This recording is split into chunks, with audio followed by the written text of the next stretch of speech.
एक गांव में सुल्तान नाम का एक किसान अपनी पत्नी और 4 लड़कों के साथ रहता था। सुल्तान खेतों में कड़ी मेहनत करता था और अपने परिवार का भरण पोषण करता था, लेकिन उसके 4 लड़के आलसी थे। वे उसी तरह गांव में घूमते थे। एक दिन सुल्तान ने अपनी पत्नी से कहा कि मैं तो अभी भी खेतों में काम कर रहा हूँ, लेकिन मेरे बाद इन लड़कों का क्या होगा? इन्होंने कभी मेहनत भी नहीं की, वे कभी मैदान में नहीं गए। सुल्तान की पत्नी ने कहा कि धीरे धीरे वे भी काम करना शुरू कर देंगे। समय बीतता गया और लड़कों ने कोई काम नहीं किया। एक दिन किसान बीमार पड़ गया और काफी समय तक बीमार रहा। किसान ने अपनी पत्नी से कहा कि वो लड़कों को बुलाए और उन्हें घर बुलाए। उसकी पत्नी ने चारों लड़कों को बुलाया। सुल्तान ने कहा, अब मैं अधिक समय तक जीवित नहीं रह पाऊंगा।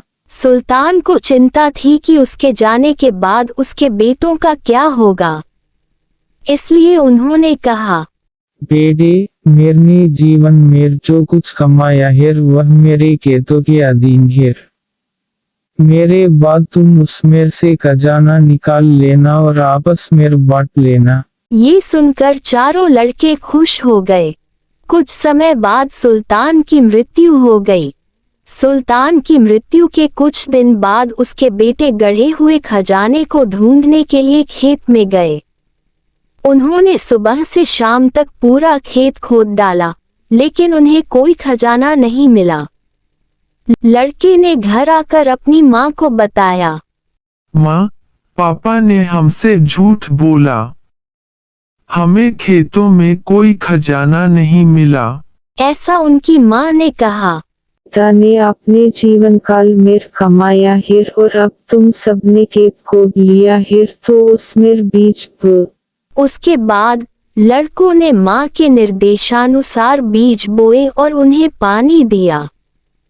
कुछ समय बाद फसल पककर तैयार हो गई।